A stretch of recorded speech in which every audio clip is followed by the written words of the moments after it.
हमारे जो पूज्य गुरुदेव हैं सतगुरु रामपाल जी भगवान, वे जब अपना समय पूरा होने के पश्चात, क्योंकि ये काल का लोक है, यहाँ पे भगवान को भी एक निश्चित समय तक ही यहाँ पे शरीर में रुकना पड़ता है। तो जो भी समय परमात्मा ने निश्चित किया हुआ है, उस समय के उपरांत जब सतगुरु रामपाल जी भगवान अपनी देह को सशरीर लेके जाएंगे, अपने नूरी शरीर को, या फिर गरीबदास जी महाराज जी की तरह यहाँ पे छोड़ के जाएंगे, ये उनका विषय है। लेकिन उसके उपरांत पुण्यात्माओं, हमने जरा भी संकोच, जरा भी दर्द, जरा भी पीड़ा, जरा भी रोना धोना हमारे अंदर नहीं होना चाहिए, वरना हम उसी समय परमात्मा की भक्ति मर्यादाओं से नीचे गिर जाएंगे, हम फैल हो जाएंगे, क्योंकि हमने फिर सतगुरु को अपने से दूर समझ लिया होता है, जबकि परमात्मा तो शब्द रूप में हमारे सदा साथ में ही होते हैं। अगर भगवान यहां से अगर बिछुड़ के हमसे चला गया तो विचार करो, क्या ये काल भगवान हमारे को भक्ति करने देगा? एक सेकंड भी हमारे को इस आध्यात्मिक मार्ग पे नहीं चलने देगा, इस यथार्थ 13वें कबीर पंथ पे टिकने नहीं देगा। अगर सतगुरु रामपाल जी भगवान एक क्षण भी अपने मर्यादित भगत से दूर हो जाए तो, और कितनी बार कहा परमात्मा ने कि भाई देही को सतगुरु कहे यो तो धुंधर ज्ञान, और 4 दाग आवे नहीं वाको सतगुरु जान।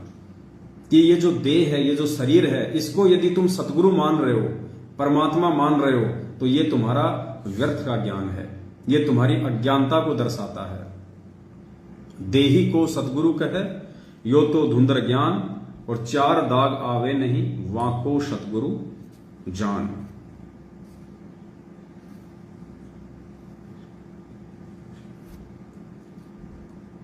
देही को सतगुरु कहे, ये सब धुंधर ज्ञान, यानी ये बॉडी जो ऊपर है, इसके नीचे एक और बॉडी है, सूक्ष्म शरीर। वो सूक्ष्म शरीर के अंदर हम जो भी साधना करते हैं, उससे वो सूक्ष्म शरीर चार्ज होता है, और जो गुरु पद पर होते हैं, सतगुरु होते हैं, तो जो अंदर जो शरीर है उसमें उनकी शक्ति होती है। ऊपर के शरीर को तो ऐसा समझो जैसे सर्प कांचुली छोड़ जाता है, ये ऊपर की कांचुली है, अंदर वो सर्प अलग था।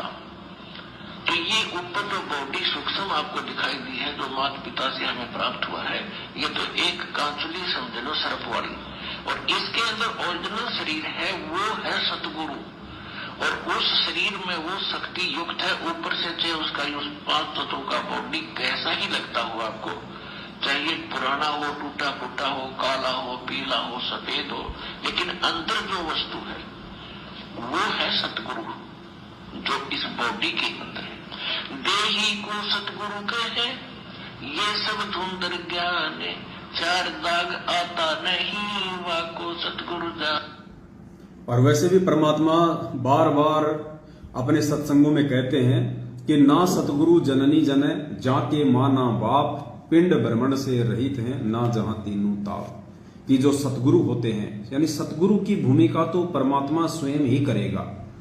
इस पृथ्वी पे कोई दूसरा सतगुरु हो ही नहीं सकता, भले अपने नाम से पहले चाहे लाखों लोग सतगुरु लगा लें, लेकिन इस पूरे 21 ब्रह्मांड में, इस पूरी सृष्टि में सतगुरु यानी सच्चा ज्ञान देने वाला, तत्व ज्ञान देने वाला, सृष्टि रचना को एज इट इज बताने वाला, उसको कहते हैं सतगुरु। तो सतगुरु की भूमिका तो खुद वो कबीर परमात्मा ही करता है, दूसरा इस सृष्टि में नहीं कर सकता। तो वो जो सतगुरु होता है, उसके विषय में परमात्मा ने बताया कि ना सतगुरु जननी जने और जाके माना बाप, पिंड भ्रमण से रहित हैं ना जहां तीनों ताप। वो सतगुरु माता और पिता के सहयोग से जन्म नहीं लेता है, वो स्वयंभू होता है, लीला वो कुछ भी कर सकता है।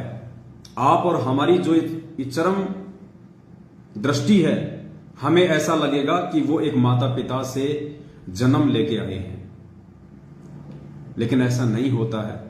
आध्यात्मिक दृष्टि से और दिव्य दृष्टि से जब देखा जाए, पुण्यात्माओं पता चलेगा वो परमात्मा प्रकट होता है।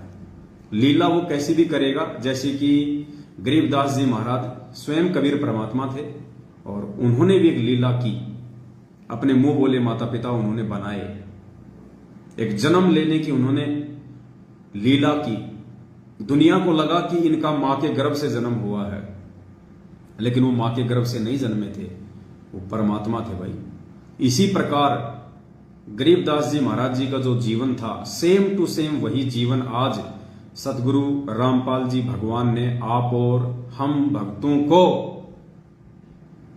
ये बताने के लिए, ये समझाने के लिए कि परमात्मा के लिए कुछ भी असंभव नहीं होता है, वो कुछ भी कर सकता है, उसकी मौज, उसकी मर्जी। तो गरीबदास जी महाराज जी का जो जीवन था, वो जीवन केवल इसीलिए जिया गया था ताकि आज हम भक्तों को, पिछली पीढ़ी वालों को ये समझने में आसानी हो कि जब गरीबदास जी महाराज माता पिता से जन्म लेने की लीला करके, शादी करके, बच्चे उत्पन्न करके, जितने भी सांसारिक जो कर्म हैं वो करके, जब वे अंत में परमात्मा साबित हो सकते हैं, वे अंत में तेज पुंज की देह वाले साबित हो सकते हैं, तो सतगुरु रामपाल जी भगवान क्यों नहीं हो सकते। 350 साल पहले उस कबीर परमात्मा ने गरीबदास जी का जीवन केवल इसीलिए जिया था ताकि आज हम पिछली पीढ़ी वालों को समझने में आसानी हो कि सतगुरु रामपाल जी भगवान कौन है। तो जब हमारे पूज्य गुरुदेव यहां से अपना शरीर छोड़े तो पुण्यात्माओं, हमने एक क्षण के लिए भी अपने मन में ये भाव नहीं आने देना है कि मेरे गुरुदेव मुझसे दूर हो गए या गुरुजी मुझको छोड़ के चले गए। अरे अगर गुरुजी छोड़ के चले गए तो जब हम कल को शरीर छोड़ेंगे तो 12 करोड़ यम के दूतों से कौन बचाएगा। ब्रह्मा विष्णु महेश जो पांचों जो प्रधान देवता हैं, जो हमारे शरीर में हैं, जो कमलों में हैं, उनसे हमारे को ऋण मुक्त कौन करवाएगा। त्रिकुटी पे धर्मराज के दरबार से हमारा अकाउंट कौन करवाएगा। त्रिकुटी से आगे भंवर गुफा से हमें कौन पार करवाएगा। जो सुन आती हैं, सुन वैक्यूम पैलेस, उनसे हमें कौन पार करवाएगा। अक्षर पुरुष का टैक्स कौन जमा करवाएगा और सतलोक में एंट्री कौन करवाएगा। अगर गुरुजी हमसे दूर हो गए तो ये जो देह परमात्मा ने जो धारण की हुई है आप और हमारे जैसी, सतगुरु रामपाल जी भगवान ने इस देह का केवल एक ही यूज है। परमात्मा ने हमारे को ज्ञान दे दिया, हमारे को नाम दे दिया। इस देह से आशीर्वाद लेके हम लाभ उठा सकते हैं, इस देह से सत्संग सुन के हम लाभ उठा सकते हैं, उस देह से आशीर्वाद प्राप्त करके हम लाभ उठा सकते हैं, वरना उस देह का हम भक्तों के लिए कोई औचित्य नहीं है। तो हमने अपने गुरुदेव भगवान को एक शरीर में बंधा हुआ प्राणी नहीं समझना है। हमने अपने गुरुदेव भगवान को मानुष की श्रेणी में नहीं गिनना है, क्योंकि परमात्मा कहते हैं कि गुरु मानुष कर जानते वो नर कहिए अंध, ओवे दुखी संसार में आ गई हम के फंद। अगर हमने गुरु जी को अपने जैसा देह वाला मान लिया और उनके देह त्यागने के बाद यदि हमने अपने मन में कोई दोष पैदा कर लिया, दुख प्रकट कर लिया, तो पुण्यात्मा उसी समय हम ज्ञान में कच्चे समझे जाएंगे और परमात्मा हमें रिजेक्ट कर देगा कि इस मंदबुद्धि प्राणी ने मेरे से इतना ज्ञान लेने के बाद अभी तक मुझे एक शरीर में बांध रखा है, मुझे अपना जैसा बॉडी वाला समझ रहा है, मुझे अपना जैसा एक इंसान समझ रहा है, एक मानव समझ रहा है। इसने इस शरीर से बाहर मुझे परमात्मा नहीं समझा, मुझे शब्द स्वरूपी राम नहीं समझा, मुझे परमेश्वर की दृष्टि से नहीं देखा। तो ये गलती हमने बिल्कुल भी नहीं करनी है। इसलिए पुण्यात्माओं, संध्या आरती के एंड में गुरुदेव के अंग में जो ये चौपाई है कि तुम्हें कहां ढूंढ के लाऊं, मैं तड़प तड़प रह जाऊं, आप गए अमर स्थान दई छोड़ तड़पती दासी। तो ये जो चौपाई है ये सतगुरु रामपाल जी भगवान ने अपने मुंह बोले गुरु आदरणीय रामदेवानंद जी के सन 1997 में शरीर त्यागने के बाद एक सुयोग्य भगत की भूमिका निभाते हुए उन्होंने चौपाई लिखी है। लेकिन आज उन्होंने हमारे को ज्ञान दे दिया है, इसलिए हम कोई भी किसी भी प्रकार का अपने गुरुदेव के शरीर त्यागने के बाद में शोक प्रकट नहीं कर सकते, क्योंकि शोक प्रकट एक जीव के मरने के बाद किया जाता है। और जबकि हमें तो गुरुदेव ने यहां तक हिदायत दे दी है कि भाई आपको ये ज्ञान जब हो जाएगा, आप जब आध्यात्मिक ज्ञान से पूर्णतया परिचित हो जाएंगे, उसके बाद यदि आपके परिवार का भी कोई सदस्य यदि शरीर त्यागता है, शरीर छोड़ता है, आपका भाई बंधु बेटा बेटी माता पिता रिश्तेदार, तो भी हमने शोक व्यक्त नहीं करना है, हमने रोना नहीं है, हमने दहाड़ मार मार के नहीं चिल्लाना है, हाय मेरा बेटा मर गया, हाय मेरे बाप मर गया। परमात्मा कहते हैं भैया ये तो आना जाना लगा ही रहता है। वाणी बताई ना परमात्मा ने कि पतझड़ आवत देख के वन रोवे मन माही, ऊंची डारी पात थे अब पीले हो जाई। और पात झड़नता यूं कहे सुन भई तरवर राय, अब के बिछुड़े नहीं मिले न जाने कहां गिरेंगे जाए। तो ये तो भैया एक पेड़ के पत्ते की तरह है। आज वो पेड़ के पत्ते पीले होके नीचे गिर गए, कल को वापस नए पत्ते लग जाएंगे। तो हमें ज्ञान दे दिया है परमात्मा ने, ये बेटा बेटी माता पिता हमारे नहीं है, हमारे माता पिता हमारा सतगुरु रामपाल जी भगवान है। और बेटा बेटी वाला काम भी यदि हमारी बुढ़ापे की अवस्था में यदि कोई करेगा तो ये सतगुरु ही करेगा। यानी बेटा बेटी का काम होता है बुढ़ापे में माता पिता की देखभाल करना, तो वो देखभाल भी केवल सतगुरु रामपाल जी भगवान ही करेगा। तो हमने अपना सब कुछ तमेव माता च पिता तमेव तमेव बंधु च सखा तमेव, हमने सब कुछ अपने सतगुरु रामपाल जी भगवान को ही मानना है। और वो परमात्मा पल पल हमारे साथ में रहता है। अरे ये वो परमात्मा है जो दिन में सैकड़ों बार तो सतलोक जाते हैं, सैकड़ों बार सतलोक से वापस आते हैं। ये ना तो हिसार जेल में बैठे हैं, ना ये सतलोक में बैठे हैं, ना ये कहीं और बैठे हैं। और ये परमात्मा यदि बैठा है तो जेल में भी बैठा है, सतलोक में भी बैठा है, दूसरे ब्रह्मांडों में भी बैठा है, और जितने भी प्राणी हैं इस सृष्टि में सबके हृदय में बैठा है, शब्द रूप में बैठा है। जिसकी जैसी उनके प्रति आस्था है, श्रद्धा है, उस आधार से परमात्मा तुरंत उस आत्मा को लाभ देता है। तो गुरुदेव को हमने एक शरीर में नहीं बांधना है, अपने जैसा मानुष साबित नहीं करना है। परमात्मा शब्द स्वरूपी है। वो शरीर छोड़ने के बाद भी यदि आवश्यकता पड़ी उस परमात्मा को हमारे सामने आने की, तो परमात्मा तुरंत देह धारण करके आ जाएगा। वही शरीर धारण करके आ जाएगा जो शरीर उन्होंने छोड़ा। इसका एग्जाम्पल दिया परमात्मा ने। 350 साल पहले गरीबदास जी महाराज, जो कि स्वयं कबीर परमात्मा थे, जिन्होंने 65 साल की उम्र में छुडानी में अपना शरीर छोड़ा, छुडानी में अपना शरीर छोड़ा, और उसके बाद में उसी शरीर में दोबारा से उत्तर प्रदेश के सहारनपुर में जाके प्रकट हो गए। और जो उनका एक भगत था भूमड़ भगत, भूमड़ सैनी, वहां वो रहे 35 साल तक उसी शरीर में। और 35 साल के बाद में जब उन्होंने सहारनपुर में अपना शरीर छोड़ा, तो भूमड़ भगत ने सोचा कि भाई एक बार जो इनके जो घर वाले हैं उनको जाके एक बार बता दिया जाए कि महाराज जी का अंतिम संस्कार यहां करना है या फिर छुडानी में करना है। क्योंकि पहले को टेलीफोन हुआ नहीं करते थे, आने जाने का इतना कोई साधन था नहीं, तो किसी को मालूम नहीं पड़ा। छुडानी वालों ने तो यह सोच रखा था कि महाराज जी तो शरीर छोड़ गए। उसी शरीर में गरीबदास जी महाराज सहारनपुर में जाके प्रकट हो गए अपने भगत के यहां पे। 35 साल रहे।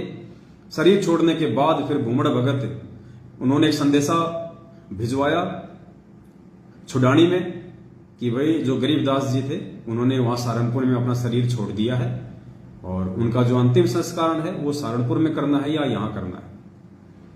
तो उनके जो वंशज थे, जो छुडानी वाले थे, उन्होंने कहा भाई तुम क्या बात कर रहे हो, महाराज जी तो 35 साल पहले ही अपना शरीर छोड़ चुके हैं, और ये देखो उनकी छतरी बनी हुई है छुडानी में, उनकी यादगार बनी हुई है, वो तो 35 साल पहले अपना शरीर छोड़ चुके हैं। तो उन्होंने कहा जी ऐसी बात नहीं है, वे सहारनपुर में है फिलहाल, हमें नहीं पता। अब हम तो इसलिए आए हैं कि उनका जो शरीर है वो यहां लेके आना है या फिर वहीं उनका शरीर को अंतिम संस्कार करना है। तो छुडानी वालों ने क्या किया कि कुछ घुड़सवार व्यक्तियों को उनके साथ भेजा कि भाई जरा देख के आओ ये सच है या फिर ये झूठ है। तो घुड़सवारों ने वापस आके कहा कि भाई बिल्कुल बात 16 आने सही है, उनका शरीर वही है। तो फिर छुडानी वालों ने कहा कि भाई ये तो परमात्मा की लीला है, और उनका जो अंतिम संस्कार है वो सहारनपुर में कर दिया जाए, क्योंकि छुडानी में तो एक बार उनका हो चुका है। तो पुण्यात्मा, इस प्रकार से ये वही सतगुरु रामपाल जी भगवान है जिन्होंने 300 साल पहले गरीबदास जी की भूमिका निभाई। ये वही सतगुरु रामपाल जी भगवान है जिन्होंने 650 साल पहले कबीर परमात्मा की भूमिका निभाई, और ये वही सतगुरु रामपाल जी भगवान है जिन्होंने द्वापर में मुनिंदर ऋषि, जिन्होंने द्वापर में करुणामय ऋषि, त्रेता में मुनिंदर ऋषि और सतयुग में सत सुकृत की भूमिका निभाई, और आज हमारे पूज्य गुरुदेव भगवान की भूमिका निभा रहे हैं। तो इस परमात्मा को हमने शरीर में नहीं समझना है, एक देही में बंधा हुआ नहीं समझना है। ये अबंध परमात्मा है। गरीब ऐसा सतगुरु हम मिला वाली की वाणी आती है ना, बेपरवा अबंध परम हंस पूर्ण पुरुष रोम रोम रविचंद। तो ये अबंध परमात्मा है, ये किसी देह में नहीं बंधा हुआ है, ना इसको कोई बांध सकता है, ना किसी की औकात है। तो इसलिए पुण्यात्माओं, हमने संध्या आरती के लास्ट में जो मेरे गुरुदेव भगवान का अंग है उसमें हमने ये चौपाई बिल्कुल भी नहीं बोलनी है। जब हमें इस बात का ज्ञान हो जाए कि सतगुरु रामपाल जी भगवान तो यही प्रकट हैं, मेरे गुरुदेव के रूप में हैं, तो फिर मैं ये किसके लिए गाऊं कि तुम्हें कहां ढूंढ कर ले आऊं, मैं तड़प तड़प रह जाऊं। अरे जब कोई वस्तु मेरे सामने है, ये चश्मा का ये डब्बा है और इसके अंदर मेरी ये चश्मा है और ये मेरे सामने रखी है, तो क्या मैं ये कहूंगा कि मैं चश्मा कहां ढूंढ के ले आऊं, मैं तड़प तड़प रह जाऊं, इसको ले गया कोई बच्चा बाजार में फेंक के आ गया कूड़े के गोदाम में, अब इसको कहां ढूंढूं जब मेरे सामने है। अगर मेरे सामने ना हो और कोई बच्चा इसको उठा के बाहर फेंक दे या किसी कूड़ेदान में फेंक दे, मेरे को नहीं मिले, तब तो मेरे को थोड़ी बहुत कोई टेंशन भी हो कि मेरी चश्मा कहां गई, मेरी चश्मा कहां गई। और जब चश्मा मेरी आंखों के सामने है और मेरी आंखों पे ये चढ़ी हुई है, अर्थात सतगुरु रामपाल जी भगवान हैं और मेरे पूज्य गुरुदेव हैं, वर्तमान में धरती पे प्रकट हैं, तो फिर मैं ये लाइन यहां पे मैं क्यों बोलूं कि तुम्हें कहां ढूंढ के ले आऊं, मैं तड़प तड़प रह जाऊं। आप गए अमर स्थान दई छोड़ तड़पती दासी। मेरे परमात्मा तो सहशरीर है, इसी धरती पे प्रकट है, मेरे गुरुदेव के रूप में है। इसलिए पुण्यात्मों, ये वाणी पूज्य गुरुदेव जी ने अपने मुंह बोले गुरु आदरणीय रामदेवानंद जी के लिए लिखी है, इसलिए इस वाणी को हमने यूज नहीं करना है। तो ये भाई साहब की शंका थी, जिन्होंने दिन में एक मैसेज के माध्यम से दास को व्हाट्सएप किया था। तो उम्मीद करता हूं परमपिता परमात्मा जी के ज्ञान आधार से आपकी शंका का समाधान हुआ होगा।